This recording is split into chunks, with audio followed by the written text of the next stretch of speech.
Thank you very much. Tunaweza keti tafadhali.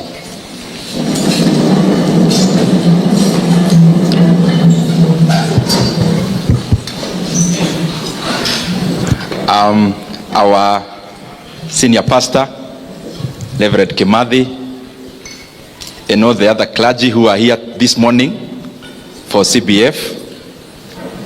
Our main guest, Dr. Wale, my brother, our MP for Nyeri Town, Mheshimiwa DMM, and of course Mrs. Maina, the organizers of this very well organized event, led by my brother Ken Kiora, and all the other organizers who some I have met actually in my office earlier, and all the participants of this forum, this breakfast, and this two-day conference. Good morning. Habari yenu? Muriyega? Asante sana. I am very pleased to come here this morning, and especially as a businessman more than a politician, because we are here to share about business, entrepreneurship, creating value. I am sure there are other forums for the other hat that I wear in terms of politics. And I am at home completely, because I keep saying that anytime I am reading or interacting in any issue around investments, about business, about entrepreneurship, I feel like I am in holiday. So this morning I have come for holiday here in Nyeri, because talking about money is not something very bad. It is something good. And I want to laud the church, CITAM, for giving us this opportunity as business people, because it is one of the avenues God can bless many of us as Christians. And you know, many of us from Mashinani who were brought up in the village, in a Spartan life, conservative life. I'm an Anglican. To some extent, we may think that talking about money is going off. But I'm glad that every now and then we keep being reminded that even when you read about the Old Testament, God could bless his people even with great wealth, and it is recorded. And therefore, business is one of the ways that God can choose to bless us, and that is our domain this morning. But you allow me, because I am also a representative of the people of Kiharu and Kenya in terms of Parliament, National Assembly. I can hear there are some people from Kiharu here. Asante sana. It is important, I mentioned just in 2 minutes because it is important. In Kiharu, I am glad to be an MP there, and I'm sure, and I am glad even Honorable DMM has been there. Kiora has been there. And I talk about this because when any part of Kenya develops, then Kenya is developing. When any part of Kenya decelerates, then also Kenya is going backwards. So in Kiharu, through NGCDF of Kiharu, it's a very large constituency. Actually, in terms of landmass, it could be only second from Kieni. We have around 112 public primary schools. 112 public primary schools. And I want to assure you, some of you who follow us on social media, the way they are, all our public primary schools, they are well done, well built, where we needed to build new structures. Where there are old structures, all our classrooms are tiled as a representation of all the other work done. When I say tiling, it's representing all the other overhaul of the work. Also, we have started like 7 new day schools from scratch. But lastly, the program that I'm very proud about is a program we run touching learners in day secondary schools, which we have around 65 including the ones we've started. And we have around 12,500 learners in those day schools in Kiharu. In Kiharu, what we've done is to do what is called backward aggregation. So we have consolidated the amount of budgets our day schools run, and then we try to work out a modality of lessening the burden for learners. So this is the outcome. The outcome is that of all the learners in our day secondary schools in Kiharu, we subsidize the education through CDF and other mechanisms, and learners in Kiharu only pay 1,000 shillings per term in any day secondary school.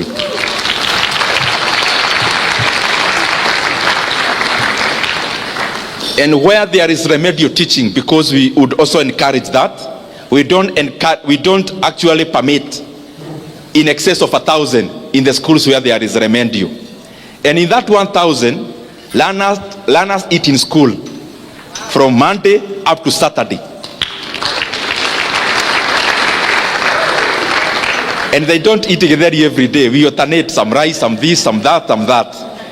And in the last Friday of the month in Kiharu, all day schools, the last Friday of the month, they actually eat chapati for lunch.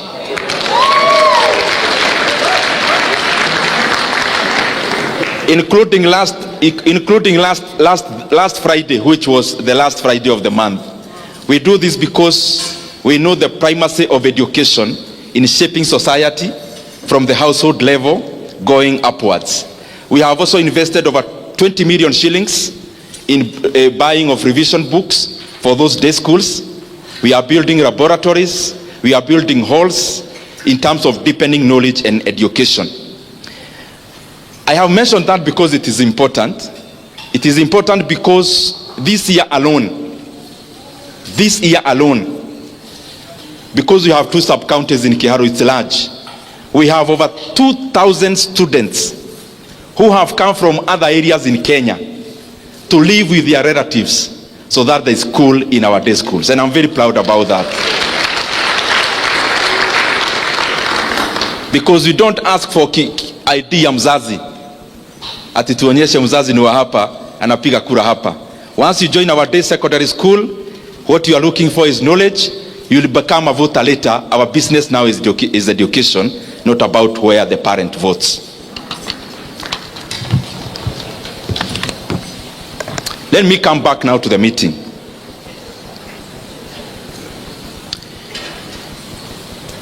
I'll try to compress so that I actually take less time than I was allocated, so that we can have a time where we can interact with all, even the chief guest. We are here as business people. We are here as entrepreneurs. We are here as investors.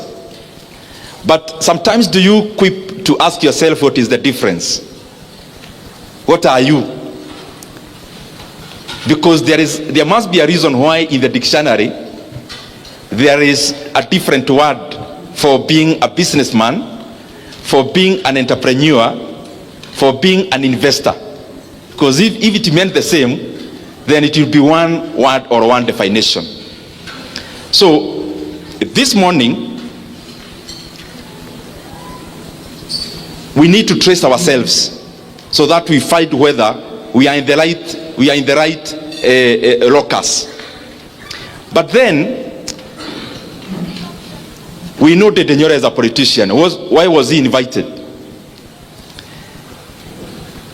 In brief, I actually started business earlier than politics, because in class 6 I had my first kiosk, class 6. And I'm not telling you those stories of I started a big farm with an apple or no. That's not what I'm doing. Out of necessity, from a mud house, from a father who was living in Kiadutu slums in Thika, and a peasant farmer mother, and in a family where the only person who had a car was my uncle, maternal actually. After studying my uncle's life, I actually saw that he never progressed with education so much. So I thought I can take a shortcut like my uncle. Hakuna haja ya kujichosha na masomo. He was driving a KUI. he had never been to high school. So I started my first kiosk, and I could go buy some shopping hapo nyumbani kwetu kwa fence, nikakata nikaeka ka kiosk asanti. But of course in class 6, when you have 200 bob in your pocket, there is nothing a mathematics teacher can tell you. So because I could not listen very keenly, my education ikaanza kwenda chini, ama grades. And my godmother mwenye alinisimamia nikibatizwa was my teacher and my village mate called Mrs. Karanja. So at the time wakati my father came from Kiadutu, he used to come over weekends. Kamwambia, your son is good, lakini masomo inaleta shida kwa sababu ya duka. So my father forced me to liquidate, but he was kind enough to actually pay me for the entire stock, which was just around 600 shillings. Then I progressed, nikamaliza hapo. Nikaenda Kiabugi Secondary School, it's just neighboring our place. And I'm saying this because it was more out of necessity. From my first year hapo, Form 1, nikaanza kuwa cobra wa kushona viatu. And those who are there can attest. These are not stories where we only give as politicians. This is real stories. So I started mending shoes, progressed later into running school kiosk. School kiosk was being run by clubs, drama club, science club, officials. So I made sure I vowed to be an official in almost all the clubs, so that I ran the canteen uninterrupted, so that we could buy some bread for the club, and of course some for ourselves to get the profit, and then to make the ends meet. Later on in my third year, my Form 3, Form 4, my elder sister had a mutumba in Thika. Maybe that's where I got the courage ya kuongea mbele ya watu sana. Because in my over holiday I used to go to Thika. Pahali inaitwa Mukereti, wenye mnajua Thika. Saa hii kumejengwa manyumba mrefu. But before it was a market. So I used to sell mutuba there. Kumi ni baobao, bei ni ya kufunga. Nguo za watoto especially I used to sell. University, when I was joining KU, I had 2 goals. One was to deepen my leadership, but number 2 is to expand in terms of business. So when I joined KU, my first year, first help, I paid for my school fees for the whole year for KU. But the second semester help in the same first year, I, number 1, started a kiosk. Those who are from KU, you know KM. I started a hotel there, and I called it Vatican Cave. But, and I remember one time, it was Valentine's Day, we had gone to buy sufurias with the person I had borrowed some money ya kuanza hiyo kahoteli. That guy is called Wamwere, now he's in the UK. And we had gone to buy sufurias in Gekoba for that hotel of mine. Then Wamwere told me I have a girlfriend, alikuwa nauza phone accessories along Rudhuri Avenue. Since gari za KU ziko tu hapo karibu, matatu, tukaenda tukisalimia girlfriend ya Wamwere. When we reached there carrying sufurias, the lady was looking at us like she does not even know us. Later on, Wamwere was dumped.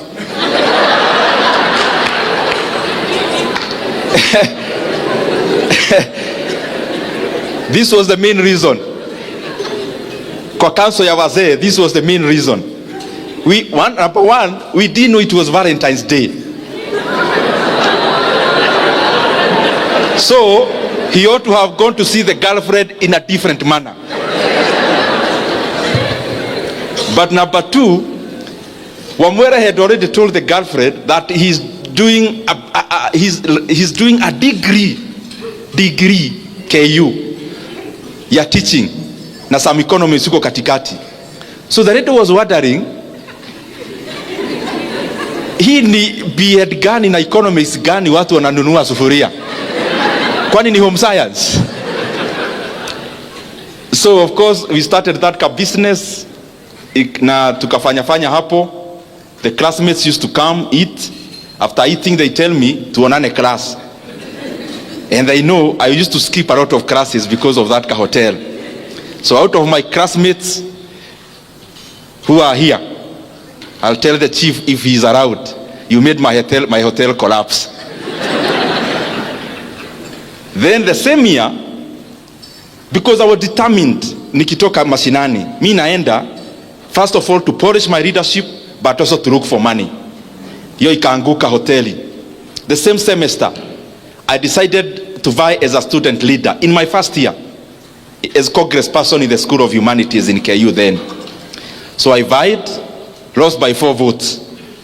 Then I was wondering, I think nitaacha hii kiberebere, because hoteli imeanguka, ndio hii politics ya hapo shule ni kama nimeanguka pia.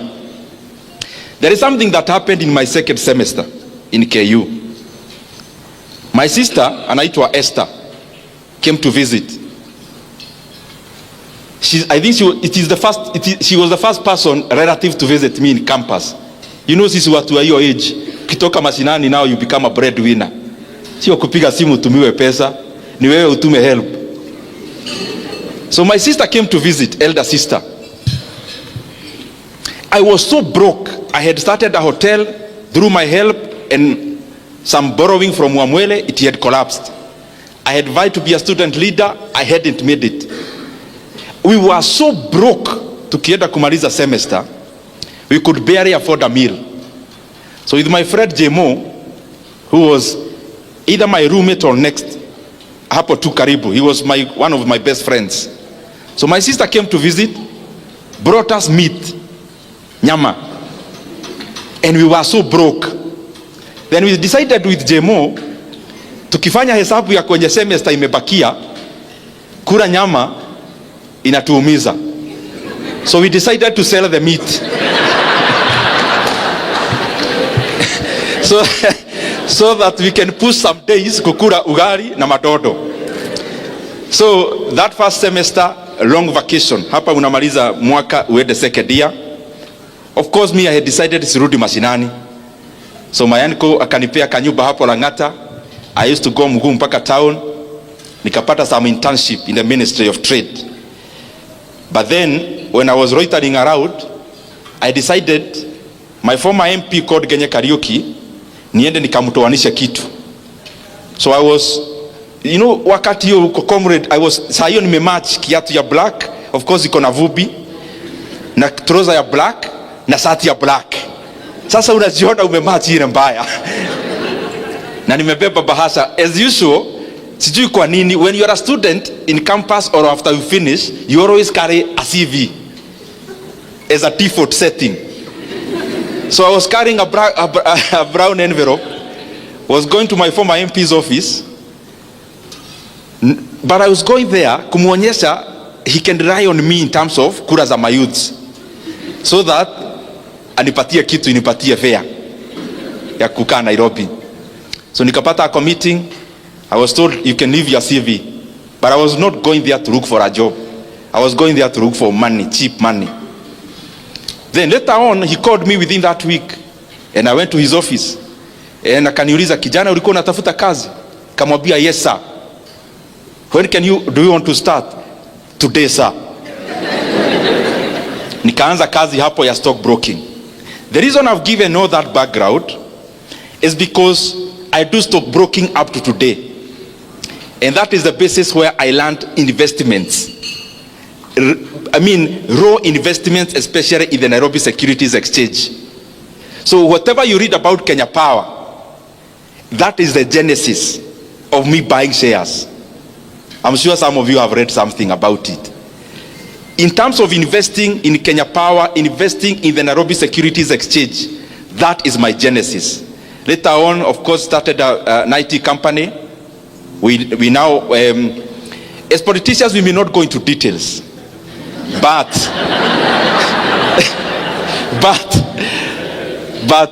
I do business in IT, in financial services, majorly IT and financial services. Hiyo I think was ibaki hapo. So business, you are a businessman. What's the distinction between a businessman and an entrepreneur? A businessman seeks to expand the business they are doing. My brother here is in oil industry. As a businessman, you are looking at how many gas stations or fuel stations we will have. An entrepreneur becomes more innovative and branches further from just deepening the business they are doing in terms of extracting more from it into being creative and innovative to venture into other sectors. So you could actually pass and say a businessman seeks to expand whatever they know. An entrepreneur now goes further even beyond what they know. Na mimi nikiangalia hapa naona nyinyi ni watu werevu. So sitafafanua vitu sana. Nikipitia hivyo najua mnashika maneno. An investor is what I'll talk about later because it's an area that I really enjoy.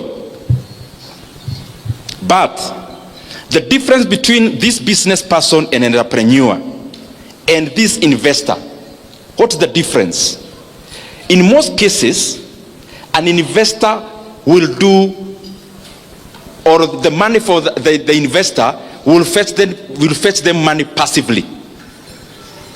Is where you don't wake up in the morning to go check how your shop is doing. That's somebody else's business.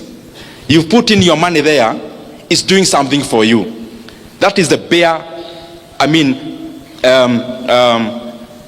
using superlatives, that is the top line definition. I want to talk about just a few basics because I've started many businesses also. Just some basics we may note here, and especially those who said they are huge business people. I saw your hearts. You said you are doing very well in business, but for now it is in the mind. Just for now it is in the mind. One of the basic, I have seen it is important. As you start a business, you don't start a business because the other person started. You start a business because there is a gap. Gap may be in terms of demand. Gap may be in terms of geography. It could be at the same product, it is somewhere else, but it's not yet in a geographical area that you are seeking to establish. That could also be a gap. Value creation. You can make money faster through creating value than through extraction. Many times you want to do business to extract money from people's pockets.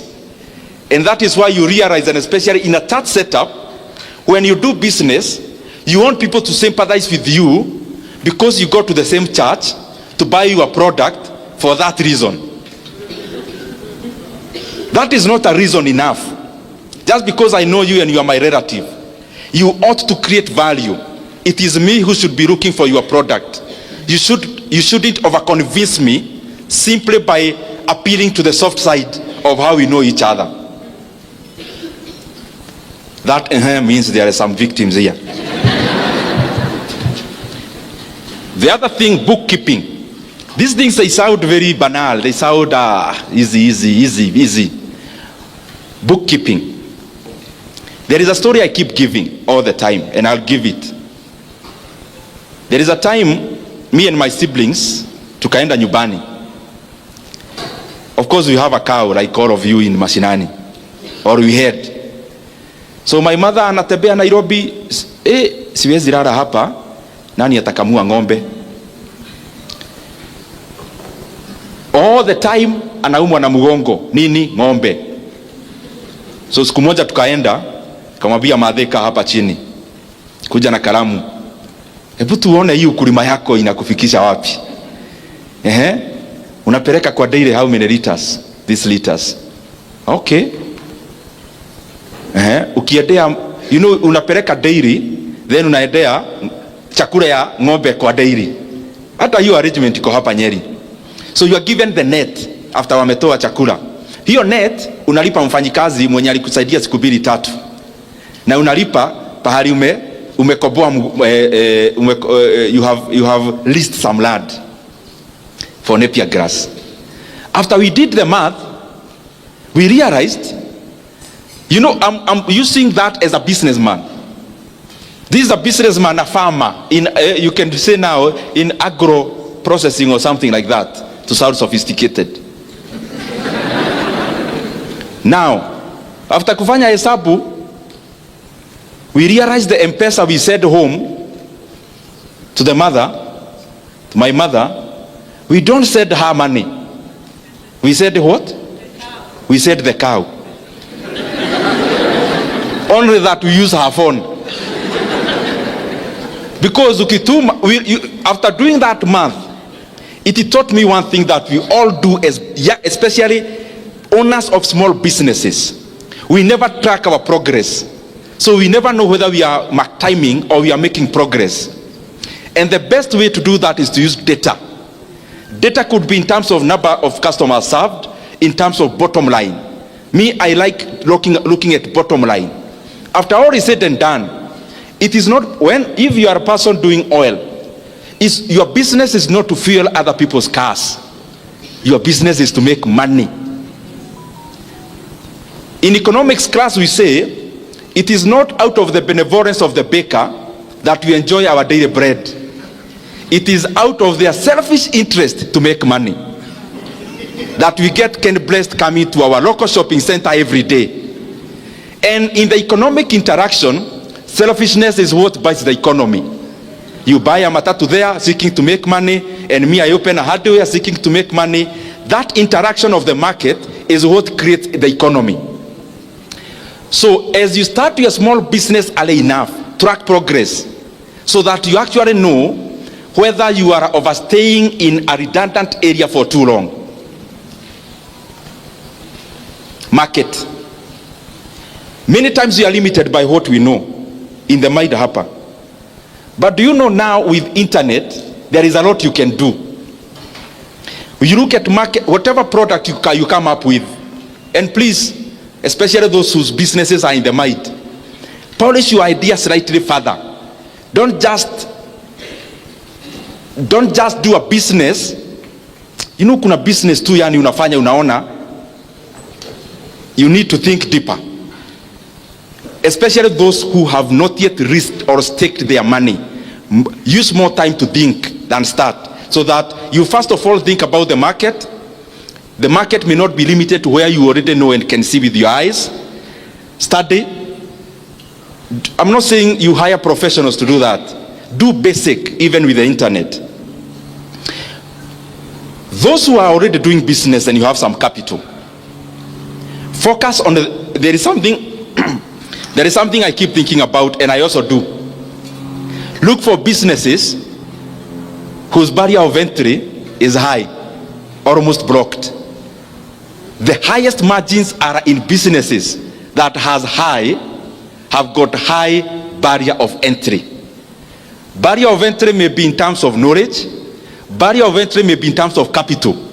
For example, if you had 2 billion shillings in Kenya now today, and you are talking about building a real estate in terms of flats, me, I wouldn't, because everyone can do that.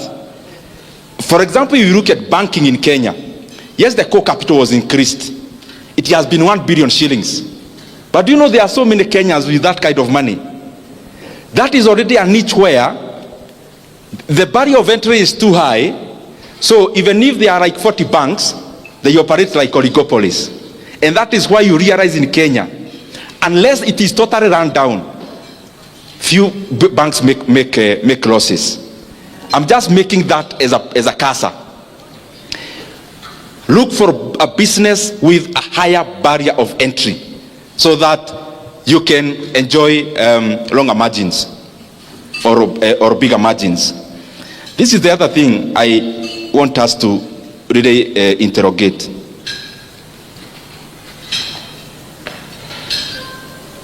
In my village, just like yours, my former teacher retires.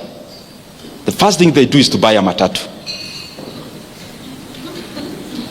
Or hapo kwa shopping center yetu anajenga hapo, pesa ya retire karibu wote. What am I trying to say? Those businesses are good. They are good because they facilitate movement and they facilitate trading. But probably even my brother and sister in the same industry, there is much more they can do. around there. What am I trying to say? Kenya is also a plot country. Yani kama huna we measure your success by how many plots you have. Maybe we'll talk about that later. Nikienda kumaliza. By the way, I'm almost finishing. Now, allow me now these minutes, because I can see here, next time, this one here, this is the lead sponsor. We would want in the next few years to come, the owner of this lead sponsor will be from this hall.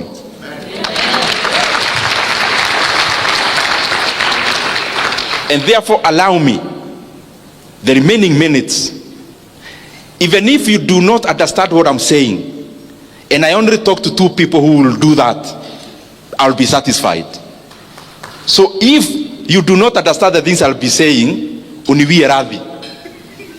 Because I would rather talk to 1 table who may actualize, become this, than talk to all of you and start small dots of businesses.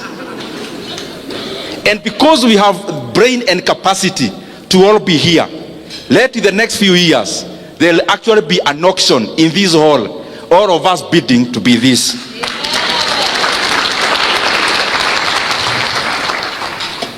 I'm talking about how we must fashion ourselves in this hall to move from being net worth of 500,000, net worth of a millionaire. And because all wealth is granted by God, that we also break that ceiling. Those figures we hear of billionaires, we also aim. And number 1, moving from that comfort, I'm trying that we move from that comfort of being a dealer for Oilibia or for Total, to being the Total yourself. That's what I'm trying to say. From being a dealer of Safaricom to being a competitor. That's the kind of thing I'm trying to talk about. Mumeanza kuenda chini mnauliza sasa huyu mtu ni vitu gani hizo? When you want to move to that level, you do not own 100% of your business. There is no billionaire in the entire world who owns 100% of the business they are associated with. None. Mark Zuckerberg, in terms of Facebook, in fact, let me just to be precise, Jeff Bezos owns 12.7% of Amazon. Elon Musk owns 13% of Tesla. Bernard Arnault, the one for Louis Vuitton Moet Hennessy, is is the richest man in France actually. He owns 46% of LVMH. Warren Buffett, the renowned investor of Berkshire Hathaway, owns only 16% of Berkshire Hathaway. Larry Ellison, the one for Oracle, owns 35% of Oracle. Bill Gates, I talk to you now, all of you know Microsoft is owned by Bill Gates. He owns less than 1% of Microsoft. Coming to Kenya, when you ask somebody who owns Cooperative Bank, they tell you Murioki, the CEO. He is actually from here, Nyeri. He owns less than 5% of Cooperative Bank. But what is 5% of Cooperative Bank? A bank with a market cap of around 20 billion Kenya shillings. 5% means he is going to over 6 billion Kenya shillings. 5%. Now you with your 100% of your business, how much is it worth?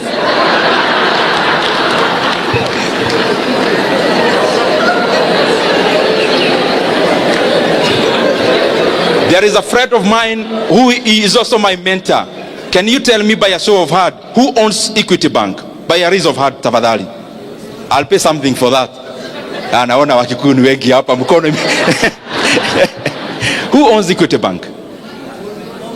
Monga. Very good. He is also a good friend of mine. So hata nikimkute hapa, he will not be offended. Somebody else who owns Equity Bank? Yes? Mwangi. Can you start? Sitakuita hapa. Najua public speaking, you can't ambush somebody. Who owns Equity Bank? Please rise up, my sister. Who owns Equity Bank? Monga. You said Peter Monga. Now listen, my brothers and sisters.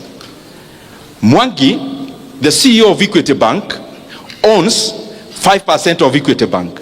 And all of you told me he is actually the owner of Equity Bank. If you look at the financial statements of Equity Bank, you realize the top shareholders of Equity Bank are not actually not Kenyan.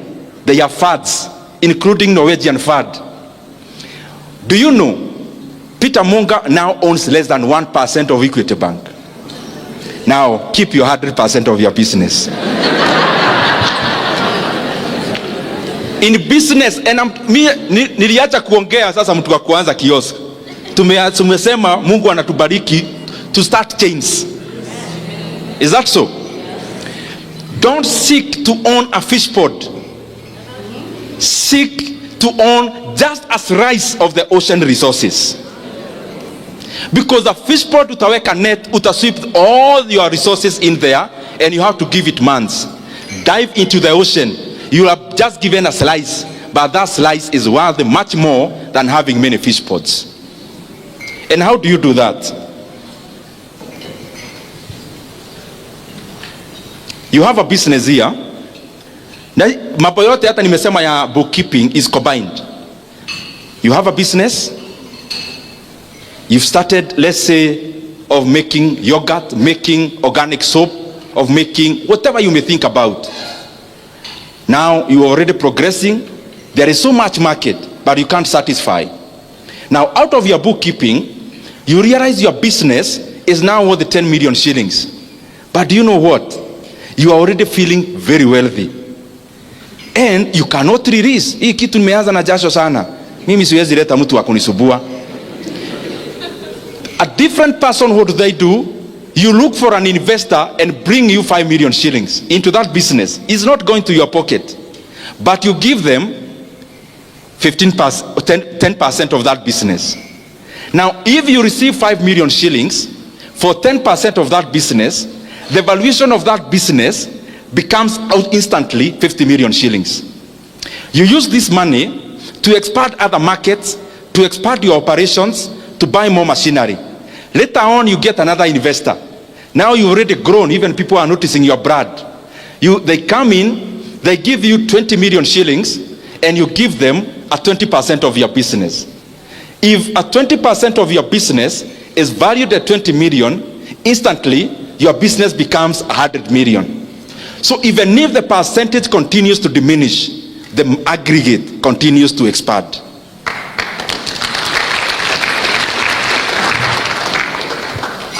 Now, umepata kazi juzi, bank. You are now doing business very well as a contractor or anything else. Your first money, what do? Buy a plot. Then after buying a plot, build flats. Guys, my brothers and sisters, big companies like the one I quoted, including Equity Bank, including their own headquarters, is leased. They don't own. So you want to tell me, in your mind you have more CFAs, you have more actuaries, you have more financial advisors than Equity Bank?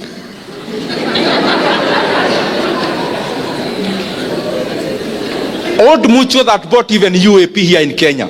Old Mutual, you know it, is bigger in South Africa. Old Mutual, I saw in the Business Daily this week, they have put up for sale all their real estate assets in the entire East Africa. Wanasema, please come and buy. Hatutaki. Do you know, including that landmark tall building in Nairobi? Ile Christmas wanawekaga vitu hivi, mataa mingi tunaona huko. Hata hiyo wanauza. You can go buy. Maybe it's around 5 billion. Now, this is a company that is already divesting from real estate. And I am saying that with all due respect with my brothers who are in that business. I'm now talking to the buyer, not the seller. Other than the house that you live in, and other than the farm that you need, what is this plot you have in Kitegera, and the other one in Kamuru, and the other one in Kigajo, and the other one in Narumoro. Ni ya nini? Ni ya kufanya nini?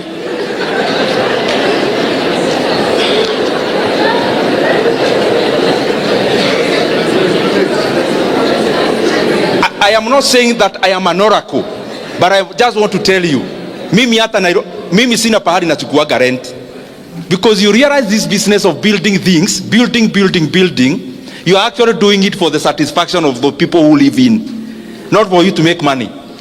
Because the return on investment on a flat, the return on investment is less than 8%. People will keep saying, oh, 12 or 15%, toa yote, and you give it time. It will oscillate and still settle down below 8%. That is the math even Equity Bank does. Badala ya kuona building, ati tunasema Equity HQ atol building or the 5 billion, mwaki ana order, 5 billion ata ni kired micro loans. They'll give me an ROE of double digit, maybe 15%. Why can't I lend you the 5 billion mukiwa wengi?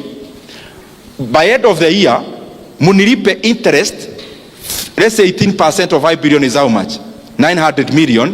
Why can't I give you, munilipe 900 million per year, then nilipe rent 400 million, then 500 million in faida. Let me ask you, when you build a house anywhere, including anywhere in Nyeri, your utility as an investor of that house is only the money you get, because you have no utility of living there. So your math must be very direct.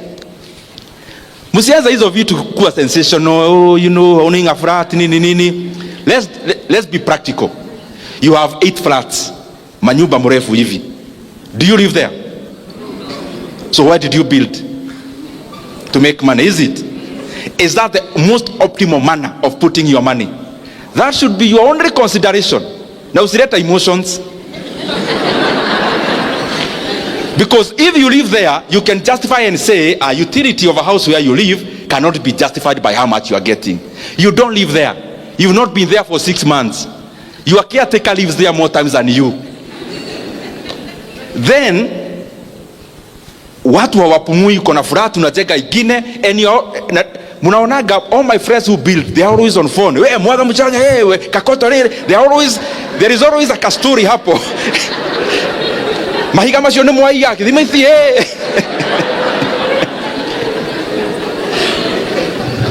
Even if you want to own that flat, why can't you invest where you are getting double digit? After getting that double digit, wait for your brother angangane na simiti kuibiwa, angangane na nini. Wewe ukipata ROE yako ya 18%, after 5 years, through the faida peke yake, uende ununue akuwe amechoka on your behalf. Fanya hesabu, my friend. The other thing is that you do not need to use your money all the time. I do a lot of mentorship for university students in my office. And when they come, everyone, when they want to start a business, it is ni kama kamanyu kanapeanwa pahali. Sasa nikimaliza kuongeleza hivi na venye nimejikakamua leo, hata siongei siasa ati ni juu ya biashara. Then nikitoka hapo, unajua utaniuliza aje, okay, umeongea vizuri, where do you get capital? That is the question that is almost resonates every time. Nitatoa wapi capital? Na mimi wacha nikuulize, capital ya kufanya nini? Because that is the what you need to answer. All that, when you get somebody asking you, nitatoa wapi capital, hana idea. Because if you have a very well polished idea of a business, believe you me, you will attract money. And money is not just borrowing. There are many models of financing a business, and they are in Kenya also, not just in the US. Facebook never became Facebook because it was Facebook. Facebook became Facebook because people like Peter Thiel is a venture capital, invested money in Facebook back then. By the way, mathematics. Peter Thiel invested in Facebook $500,000 and got 2%. Wacha niende pole pole ndio mpate what I'm trying to say. And the other point, I talked about 100% of the business. Peter Peter Thiel, there is something called venture capital, and there is something called private equity. There is something called angel investors. What do these people do? They come, uko na idea poa, which can be commercialized. They give you money to start, but other than being alone, you seed a stake in your company. You seed a stake. Stake means a shareholding. So you seed. Once you seed, so biashara ikianguka, you don't owe that guy anything. But if the business does well, they are part of that business. So Peter Thiel invested $500,000, got 2%. Just a few years later, Facebook got listed. After listing of Facebook, he sold 2/3 of the 2%. Wacha niongee pole pole hapo. This is a point I want you to understand. He had 2%. He had bought all of it, like tuhudhire pesa cia Kenya, 500,000. Hata tuseme ni ya Kenya, 500,000. A few years later, Facebook got listed. He sold 2/3 of the 2%. At how much? $625 million US. Now, what am I trying to say? If the Facebook founders never needed the money for Peter Thiel, Facebook would still be your 100% owned company now. It will not be the global company we know. The intersection of the idea and money is what creates a business. An idea with no money to start it is still a dream. The intersection must appear of this idea and money. And you haven't even tried. You are just saying, wanatuongelesha maneno ya biashara, tutoe capital wapi? You have not even asked anyone to give you capital. How do you know people are not willing to give you money and you have not asked anyone? And then mtu anauliza hapa, who are those venture capital? And who are those PE? This is my answer. That is precisely also an opportunity for you. The fact that you don't know any venture capital or private equity in Nairobi or Nyeri is already an opportunity for you to be one. Why? Because here there are people, by look of the introductions that we got here, there are people who have 10 million lying in the bank. There is already a person here with 10 plots. That plot, what is it for? That money can work for you faster elsewhere. Start a venture capital. If you don't know one, if you don't ask me, nitawatoa wapi? Is that already an opportunity for you? But they are there. I mean, you can use the internet. Now, this is something else I know about money and investments. And I think I had made some notes, sana spedi kurifa, but I didn't want to. I wanted to mention a few things precisely. In everything, let me paraphrase. Everything is buy low, sell high. Everything. Buy low, sell high. When you're talking about commodities, even manufacturing, there is one sentence I'm looking for. Now, you make profit. Just listen to this. You make profit at the point of purchase, not the point of sale. You do not make profit at the point of sale. Profit is made from the point of purchase. That sounds like investments, but it's also business. When you are a media house, what do you sell to us, especially at TV? You are selling something called eyeballs. People watching you. That is your product. So how can you buy cheap eyeballs and then you sell expensively in terms of your adverts, pricing? In business also, business that has inputs and outputs, you do not make money when you are selling the product. You make money when you are buying the inputs. When you squeeze to the lowest point possible, the buys, at that point you've already made your profit. But then all of us here focus, pesa unatengeneza ukimaliza kujenga hiyo kitu unajenga. No, money is made at the point of purchase, not at the point of sale. For you as a businessman, I mean.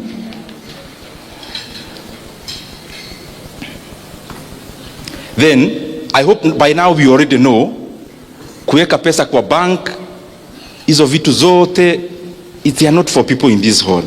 By now we already know that.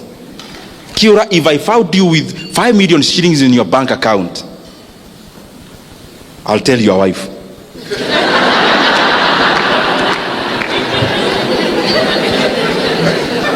For them to realize you are not as they think. I think by now you already know. When you have money, you just want to see, you know, many times even me, when you make your first, let me not mention things, money a lot, but when you make your first that one, unaenda bank, unaitisha statement. Ndio uone hapo chini imeandikwa nini, na pia kashia unamwambia hebu nisomea vizuri hapo chini. So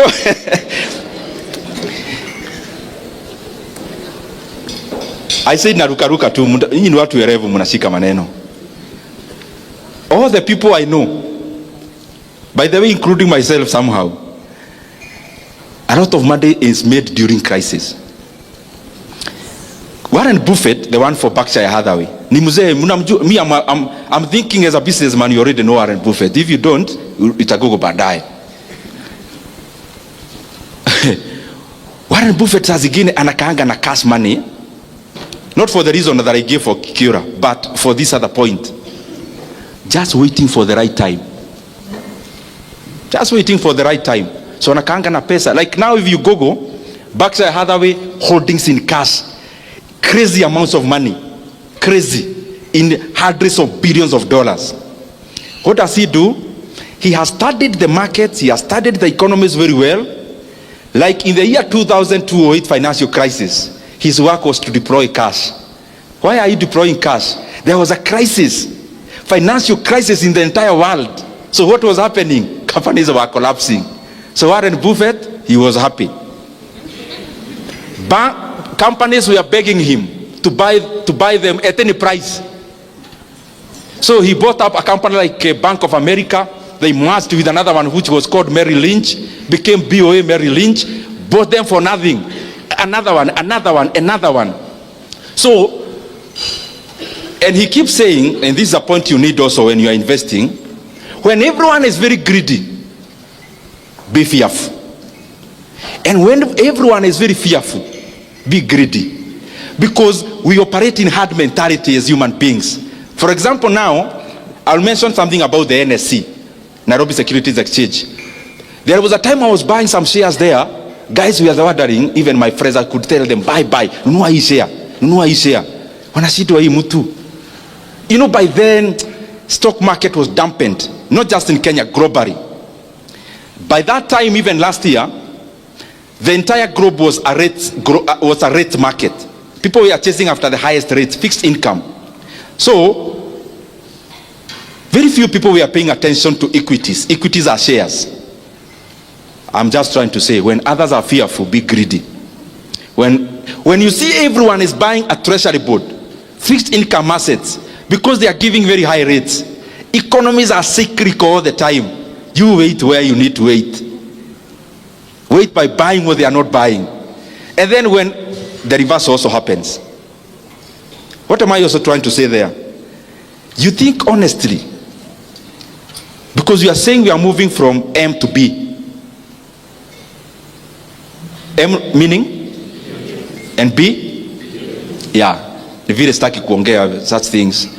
They may appear differently as a politician talking about that.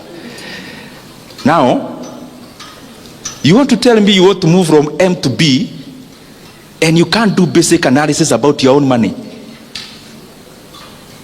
Study markets, study economies. Do you know the time you invest in your day-to-day business? You know, running a business is very tedious. You think about, I'm referring to my brother a lot because I was told what he does. Mafuta, ukienda short ya 3 bob ni hasara because that's all your profit. Every time you are laboring your mind to the extreme.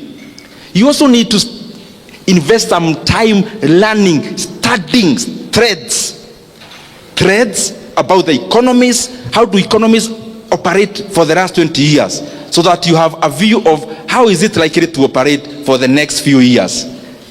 And you can do that. You don't need professionals to do all those things. You study Kenyan market, you study South African market, you study American market. You can always predict the next time you're having a financial crisis. Even if you are not very precise, you'll not be very far away. And those are opportunities to make money. That's what I'm trying to say. It's not for exam, it's for making money. When you have, now I'm talking about business people and entrepreneurs. As you continue growing, of course you must learn to use professionals. Umeanza biashara, uwezi ajiri hata accountant. HR kuajiri, HR is your wife and you are the CEO. There is always a premium they bring, and especially structuring your business to be a corporate. Stop running a business. Start running a corporation. A corporation where, even if I needed to invest in your business, there is something I can fall back to as data. But you also need to be very obsessed with success. If those of you who like reading, I would challenge you, look for the autobiography of Elon Musk. The one written by Isaacson. I think he's called Isaacson. Those who can read. And you realize, my friends, those people, like now he's worth for over 400 billion US dollars. 400 billion US dollars. US dollars. US dollars, 400 over.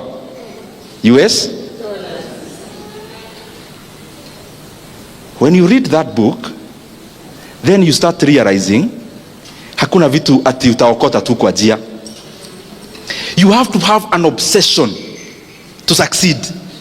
Not just at the feeling, some obsession, so that unashikilia, and especially when you have you had already done your basic analysis and you know what you are doing is right, you have to have some obsession. And I've seen it across people. You read about the founders of Apple, Elon Musk, all those guys I'm mentioning, you realize you need to be obsessed to succeed. Decision making. There is something I want you to always have in mind. And especially I have seen it rife in investments. I've been in stockbroking since, for example, my first year in KU. So I've seen cycles of downs and ups.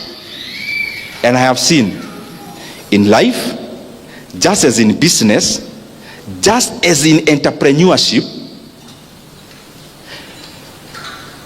here you are all employers. Me, I'm not talking to you as employees anymore, because you already decided, those who are in jobs, you are resigning soon. I think you agreed that a long time ago. Otherwise, you're in the wrong forum.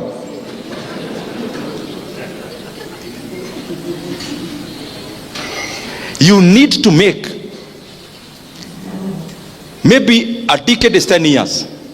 You need to make like only 4 strategic decisions in those 10 years, instead of tiring yourself on a day-to-day decision making. When you make, and when you are making a strategic decision, never afford to make a stupid decision. Use a lot of data. Use a lot of analysis. You don't need to do that every day. For example, in 10 years, you make 4 strategic decisions, you are good to go. But we tie ourselves and our mind making micro decisions that we have no time to think about making strategic big decisions. And those big decisions are what matters. Investors like the ones I mentioned, including Kenya, the decision, for example, Equity did in 2007. A company called the Heriois Capital came, a private equity fund. They got 24.5% of Equity Bank. That strategic decision they made was more important than how the branch operates every day. Strategic decisions. A strategic decision of KCB Bank to go to DRC and buy a bank there instead of starting one from scratch. That needed a lot of decision making that is weighty, deep. That strategic decision making is more important than every day-to-day running of KCB Bank. The strategic decision, let's say, of Brookside selling a stake to Danone, a French company, that decision making maybe is more important than the amount of milk they were processing every day, that time. You need to make strategic decisions, but not in haste. Because once you make the right one correctly, then you can reap from it for a very long time. And of course, learn as much as possible. Very lastly, those who, I was at some place two days ago, and I made a confession which I want to make also now. Despite all the things I have said here, I have already told you, as a businessman, I mean, let's not cheat ourselves that we are here to do this, to create value. You are here to make money.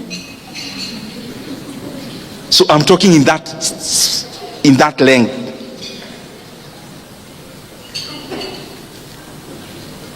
You know, when you're marketing a house, oh, I want to make good living abodes for other people. You're there to make money, my friend. Out of that, me personally, I have made much more money passively than I have made money actively.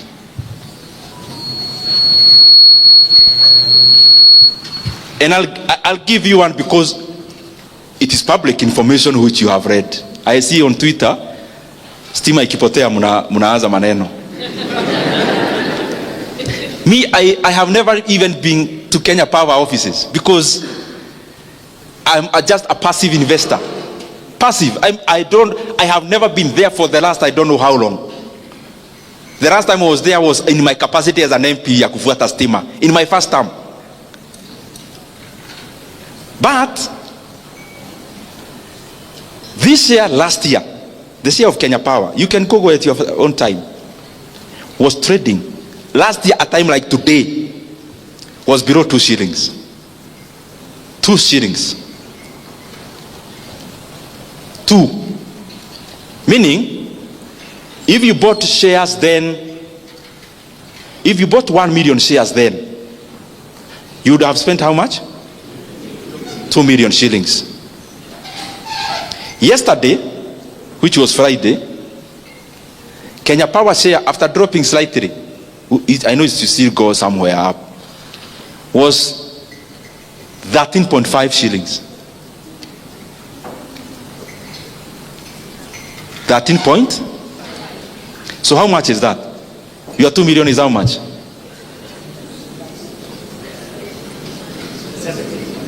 37. No, you are 2 million shares. We say, oh yes, you are right. Your 2 million is? No, it can't be 7. Fanya hesabu, 2 million shares would have bought you 1 million. 2 million shillings would have bought you 1 million shares. 13 and a half. You know najua nikisema hii mnafikiria ni pahali it's real. Si vitu tunasomanga kama hizo nimewaambia za Warren Buffett. This is real. Nyeri shares 3 months ago. Let me even use December. Nyeri shares in December was 1.06. Yesterday, let me say the high. Average for last week. Not too much. 3.5 shillings. I want you to do the percentage.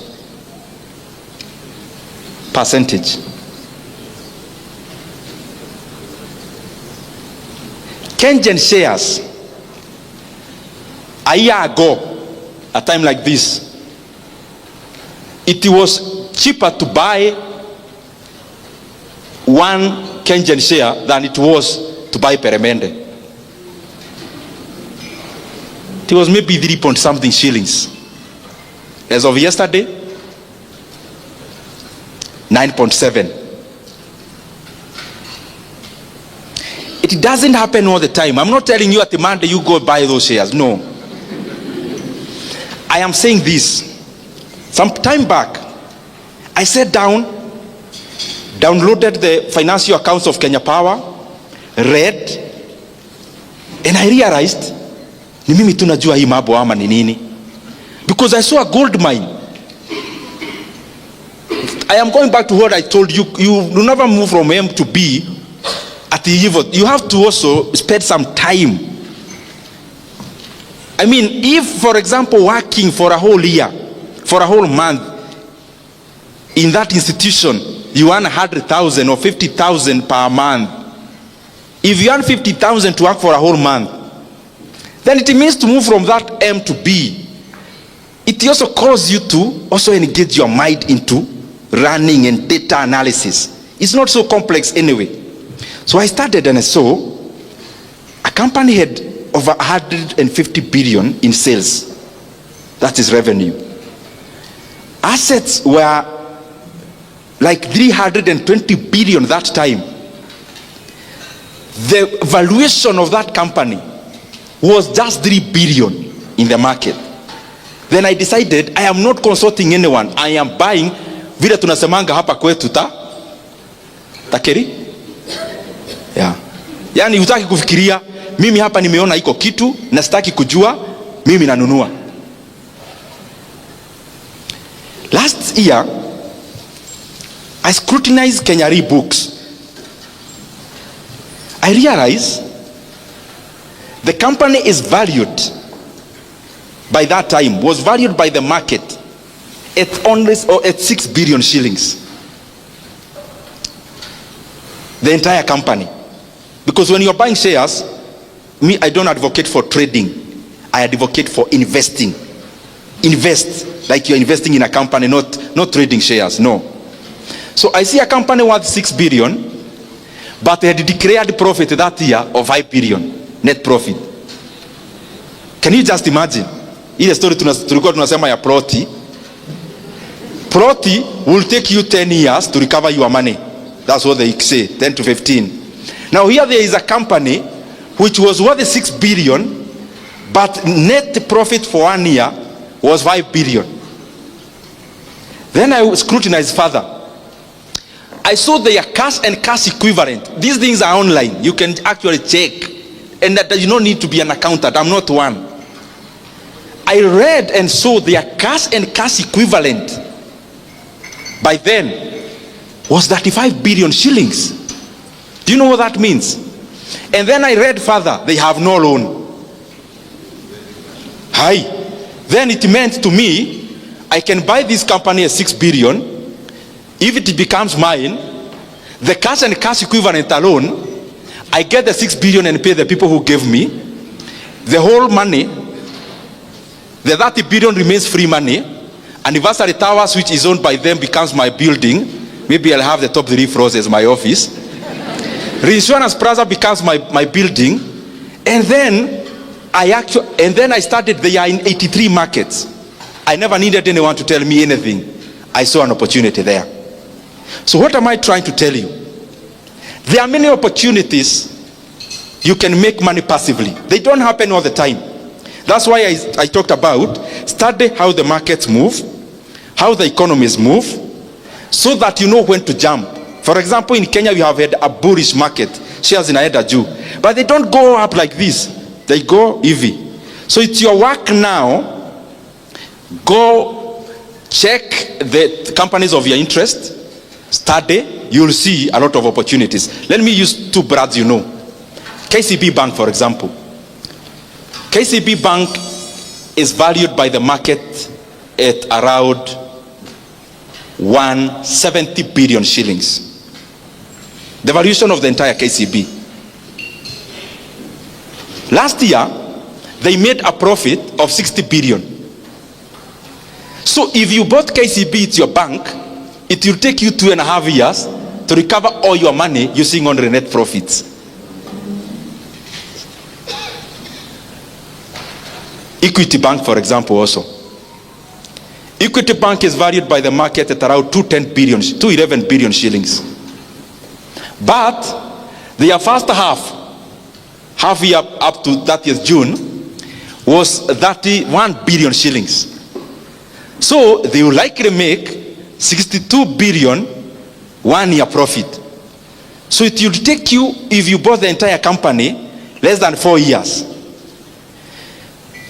Proti Narumoro, Proti Kamuru, Proti wapi, hiyo Proti alafu unapigiwa simu, doraita maiga haha. I mean, then you have a home in hapa Nyeri, another one in Nairobi. Now, because you have money, you also want a home in Mombasa to be sleeping there over Christmas. And then the entire year you have a caretaker maintaining that plot for you. Thank you very much. May God bless you. Nimemaliza.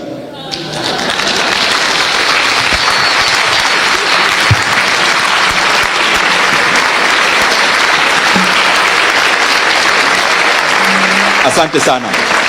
You may sit. I know we are in a church forum, and therefore we can't talk politics. I just want to say one thing that is attached to the things I was saying, because I am an economist and I am grateful for that. There is one thing that is troubling my mind as a Kenyan on the economic front, and it's something, I am not saying it to accuse anyone. I'm saying it because it is important. If you read the central bank data, it shows that the Kenyan economy, we have now borrowed. Our national debt is now over 12.1 trillion Kenya shillings. For the last 3 years, our country has borrowed in excess of 3.5 trillion Kenya shillings. So I would want to request all of us as the leadership, and especially those who have the opportunity to make decisions in the executive, let us serve our country with dedication. And let us not seek to give good narratives out there when the Kenyan economy is actually being teared down or torn down. We have borrowed over 3.5 trillion Kenya shillings in 3 years. President Kibaki borrowed 1.2 trillion in the entire 10 years he was president. And therefore we have borrowed 3 times in 3 years. We have borrowed 3 times what Kibaki borrowed in 10 years. That's the money Kenya has borrowed in the last 3 years alone. 3 times what Kibaki borrowed in 10 years. And in that money I have not included other debts that Kenya has now become clever to borrow in the name of something called securitization. I have not mentioned even that. It therefore means the economy of Kenya is borrowing 100 billion every month. And every single day, when the lights go off, every day, every single day, Kenya is borrowing 3.4 billion every day. That we are borrowing in a minute. You can do the calculations and see. In an hour, maybe we are borrowing around 137 every 1 hour. I'm saying this because we are now headed to the elections. And what governments do, they focus more on re-election, and we forget that we have a country to lead after the elections. And what that means is that every time we are nearing elections, we start having something called fiscal expansion. Because maybe there is nothing much to be seen for the past year, then in basically 1 year, we want everything to be seen. And therefore what do? We become reckless in borrowing. Kenya is there now. That now our debt is 12 trillion Kenya shillings. I want to request that we do not have to put our country in that kind of pedestal in terms of borrowing. Kenya has always had development for the many years, but we never had to borrow that much. President Kibaki did a lot of development. He borrowed only 1.2 trillion for 10 years. Where is the 1.2 trillion we are borrowing every year going?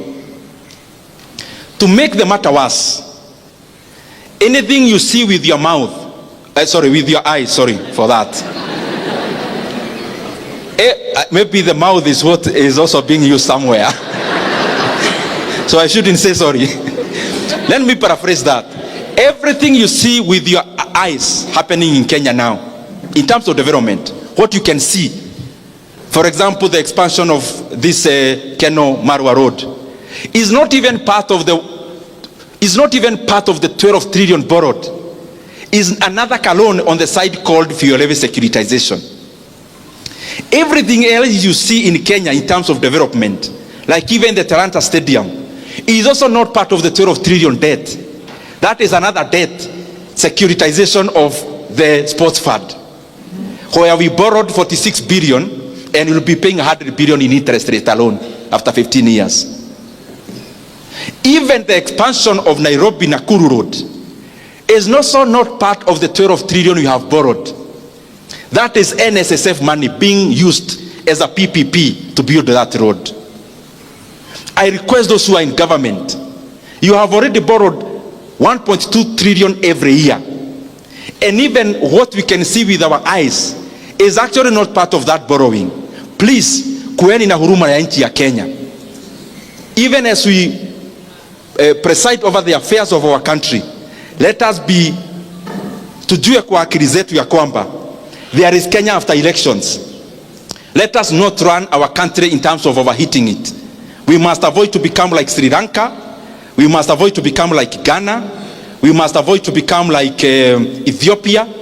We must avoid to become like Zambia in the recent years. Because Kenya is a strong country with internal resources. This issue of profligate borrowing must come to an end if we really care about this country. Asanteni sana, Mungu awabariki.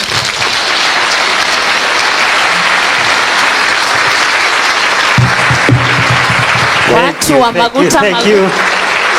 Let's give another round of applause to our chief guests. Asante sana.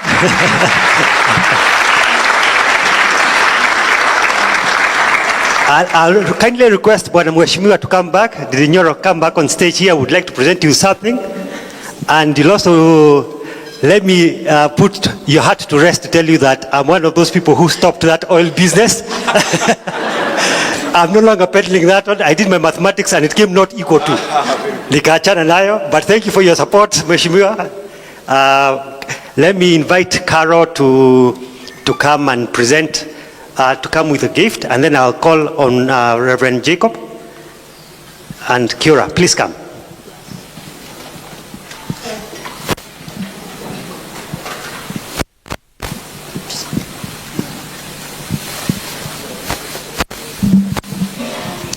Thank you, Mheshimiwa, even for staying completely away from politics. Now, that was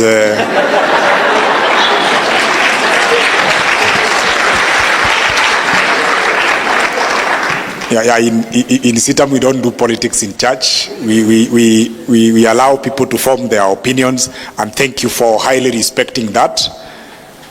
Kumbe ulikuwa utufunze na ututukane. You know, sometimes when you are told the truth, it ouches you, and there is that ouching moment. Thank you so much. That was mind-opening, and that was great. They should have come up with a bigger word than great, but because they didn't, let me just say that was not great, it was greater than great. Thank you so much.